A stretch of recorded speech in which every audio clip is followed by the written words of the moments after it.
As regras da arte. Pierre Bourdieu. Gênese e estrutura do campo literário. Tradução: Maria Lúcia Machado. Companhia das Letras.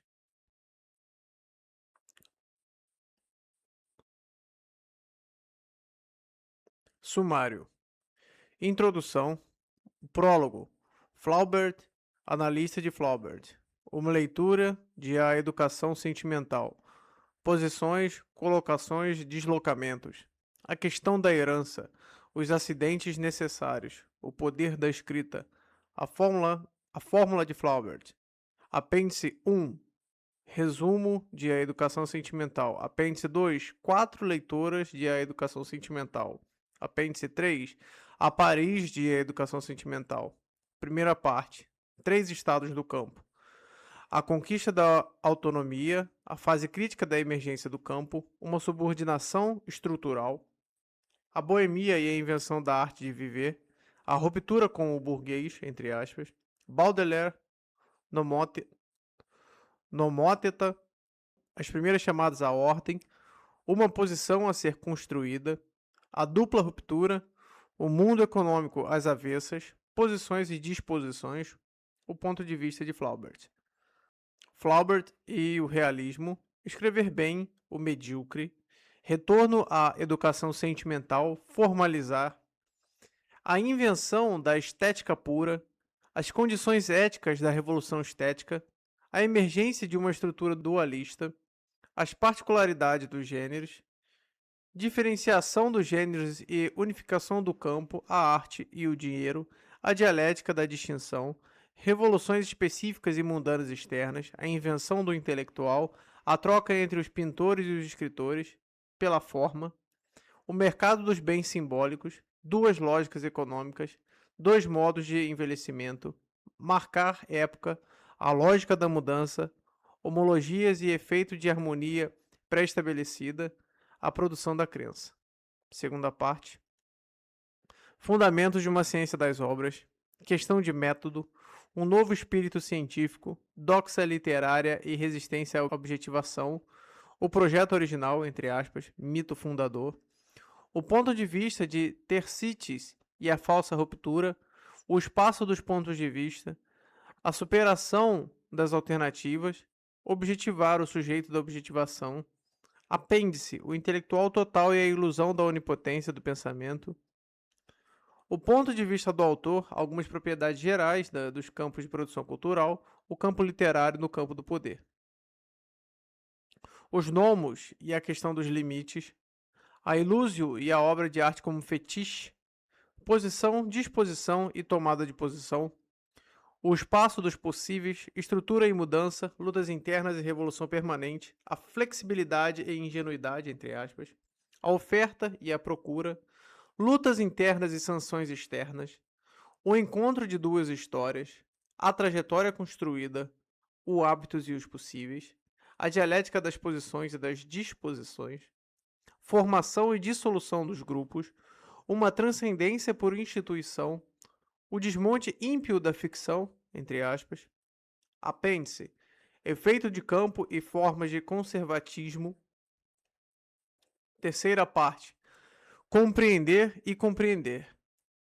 A gênese histórica da estética pura, a análise da essência e a ilusão do absoluto, a anamnese histórica e o retorno do recalcado, as categorias históricas da percepção artística, as condições da leitura pura, miséria do anti-historismo, a dupla historização, a gênese social do olho, o olho do quatrocento, o fundamento da ilusão carismática, uma teoria em ato da leitura, um romance reflexionante, tempo da leitura e leitura do tempo, da campo, a ilusão e o ilúsio, post-scriptum por um corporativismo do universal, notas, índice onomático, índice de conceitos. Introdução. Anjo, fica bem em amor e em literatura. Gustav Flaubert. Tudo não se encontra no Sotsier, A Esperança, Raymond Queneau. Deixaremos que as ciências sociais reduzam a experiência literária à mais alta que o homem possa fazer com a do amor. As pesquisas de opinião sobre nossos lares, quando se trata do sentido da nossa vida? Entre aspas. Semelhante frase, retirada de uma dessas inúmeras defesas sem idade e sem autor em favor da leitura e da cultura, com certeza teria desencadeado uma furiosa alegria que inspiraram em Flaubert os lugares comuns conservadores. E que dizer dos topos gastos do culto escolar do livro ou das revelações heideggero-hölderlianas dignas de enriquecer o florilégio bolvardo pecutiatiano? A fórmula é de Quebel. Ler é, em primeiro lugar, afastar-se de si mesmo e do seu mundo. Não é mais possível estar no mundo sem a ajuda dos livros.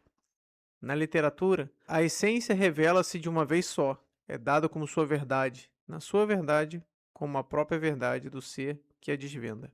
Se me pareceu necessário evocar de saída alguns desses enfadonhos tópicos sobre a arte e a vida, o único e o comum, a literatura e a ciência, as ciências sociais que bem podem elaborar leis, mas perdendo a singularidade da experiência, e a literatura que não elabora leis, mas que trata sempre do homem singular em sua singularidade absoluta, é que, indefinidamente reproduzidos por e para a liturgia escolar, eles estão também inscritos em todos os espíritos moldados pela escola, funcionando como filtros ou anteparos, ameaçam sempre bloquear ou confundir a compreensão da análise científica dos livros e da leitura.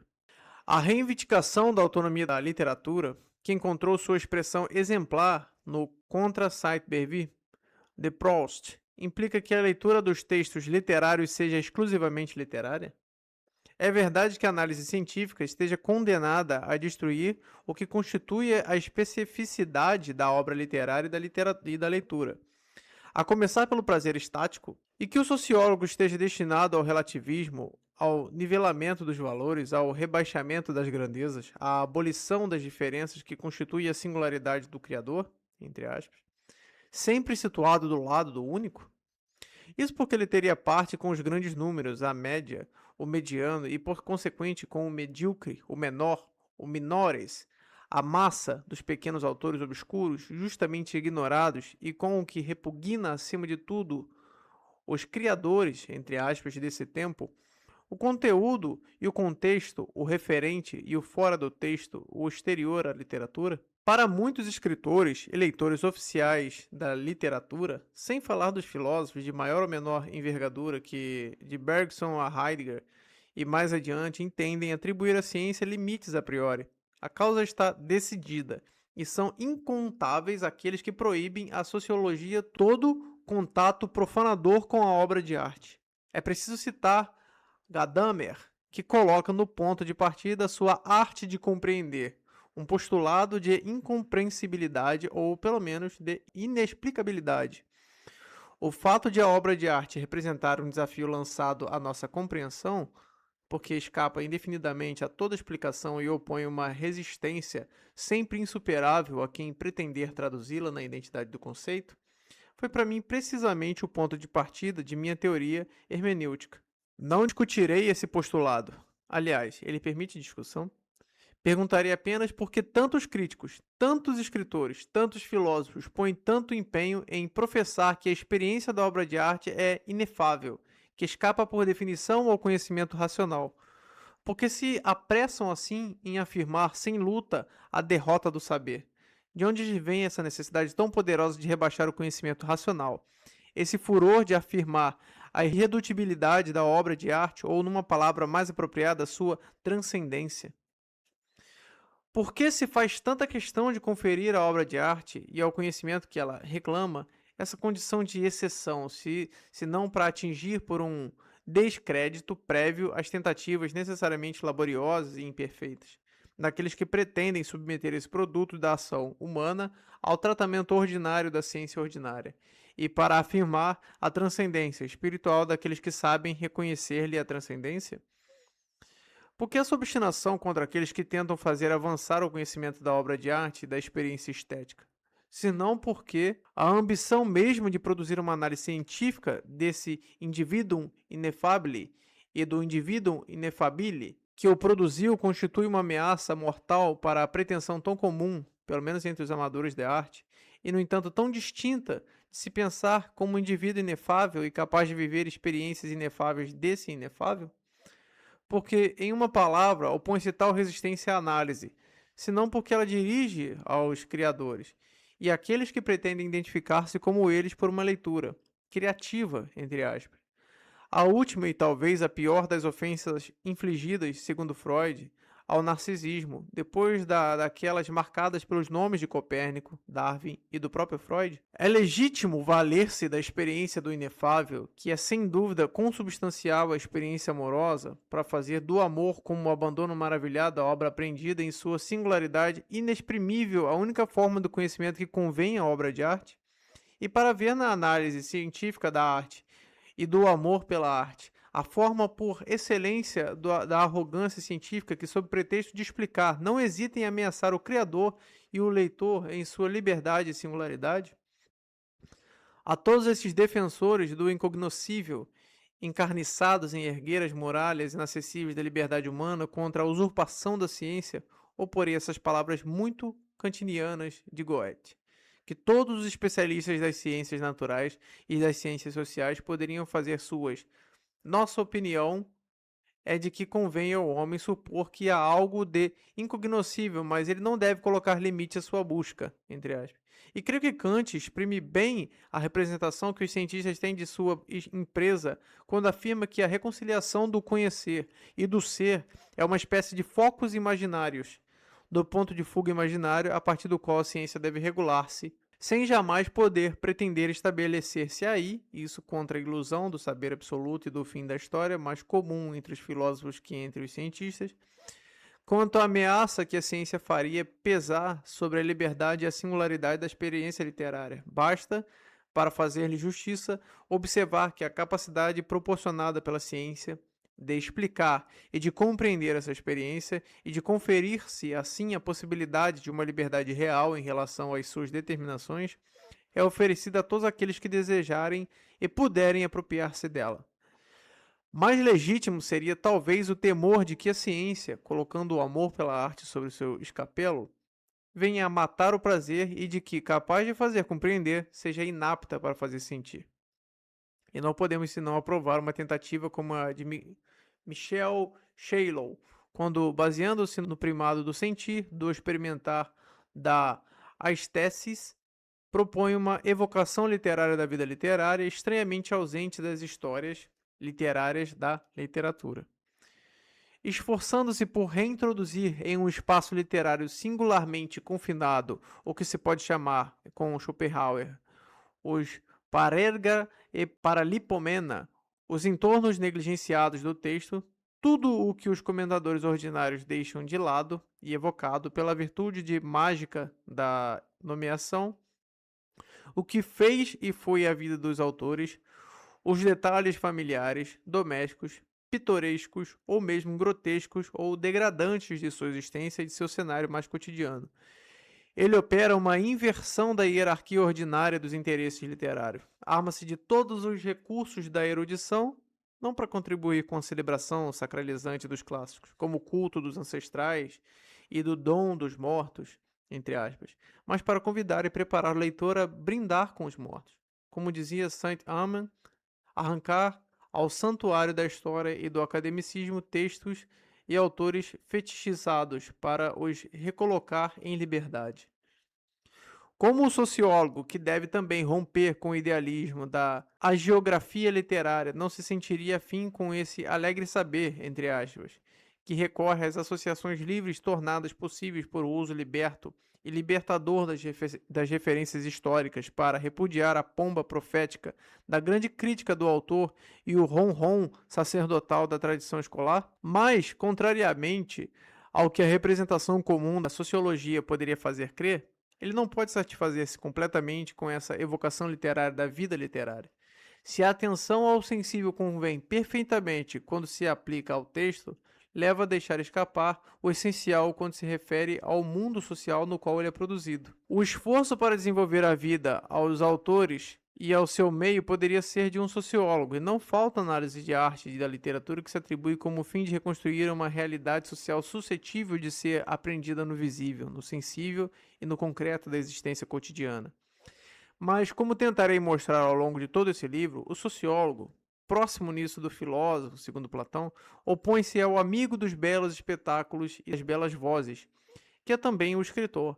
A realidade, entre aspas, que ele busca não se deixa reduzir aos dados imediatos da experiência sensível nos quais ele se entrega.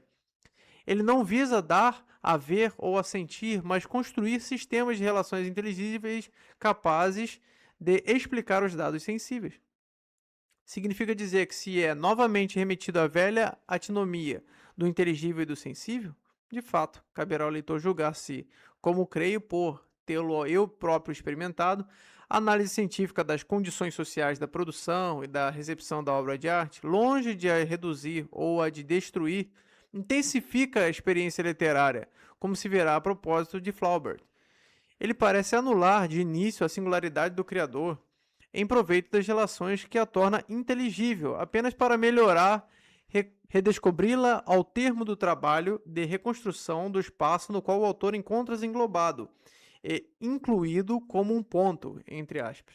Conhecer como tal esse ponto de espaço literário, que é também um ponto a partir do qual se forma um ponto de vista singular sobre esse espaço, é estar em condição de compreender e de sentir, pela identificação mental com uma posição construída, a singularidade dessa posição e daquele que ocupa. E um esforço extraordinário que, pelo menos no caso particular de Flaubert, foi necessário para fazer existir. O amor pela arte, como o amor, mesmo e sobretudo o mais louco, sente-se baseado em seu objeto. E para se convencer de ter razão ou para razões, para amar que recorre com tanta frequência ao comentário, essa espécie de discurso apologético que o crente dirige a si próprio e que, se tem pelo menos o efeito de redobrar sua crença, pode também despertar e chamar os outros à crença. É por isso que a análise científica, quando é capaz de trazer à luz o que torna a obra de arte necessária, ou seja, a fórmula formadora, o princípio gerador, a razão de ser, fornece a experiência artística e é o prazer que a acompanha, sua melhor justificação, seu mais rico alimento. Através dela, o amor sensível pela obra pode realizar-se em uma espécie de amor intellectualis rei, assimilação do objeto ao sujeito e imersão do sujeito no objeto. Submissão ativa à necessidade de singular do objeto literário, que em mais de um caso é ele próprio produto de semelhante submissão. Mas não é pagar muito caro essa intensificação da experiência ter de afrontar a redução à necessidade histórica do que se quer viver como uma experiência absoluta estranha às contingências de uma gênese? Na realidade, compreender a gênese social do campo literário, da crença que o sustenta, do jogo de linguagem que aí se joga, dos interesses, das apostas materiais ou simbólicas que aí se engendram, não é oferecer sacrifício aos prazeres de reduzir ou de destruir? Ainda que, como sugere Wittgenstein nas lições sobre a ética, o esforço para compreender deve, sem dúvida alguma coisa, ao prazer de destruir os preconceitos e a sedução irresistível que exercem as explicações do tipo isto não é mais que aquilo. Sobretudo a título do antídoto contra as complacências farisaicas do culto da arte. É simplesmente olhar as coisas de frente e vê-las como são. Procurar na lógica do campo literário ou do campo artístico mundos paradoxais capazes de inspirar ou de impor os interesses mais dessintetizados. O princípio da existência da obra de arte naquilo que ela tem de histórico, mas também de transhistórico, é tratar essa obra como um signo intencional habitado e regulado por algumas outras coisas, da qual ela também é sintoma. É supor que aí se enuncia um impulso expressivo que a formalização imposta pela necessidade social do campo tende a tornar irreconhecível. A renúncia ao angelismo do interesse puro pela forma pura e o preço que é preciso pagar para compreender a lógica desses universos sociais que, através da alquimia social de suas leis históricas de funcionamento, chegam a extrair da defrontação muitas vezes implacável das paixões e dos interesses particulares a essência subliminada do universal e oferecer uma visão mais verdadeira e, em definitivo, mais tranquilizadora, porque menos sobre-humana das conquistas mais altas da ação humana.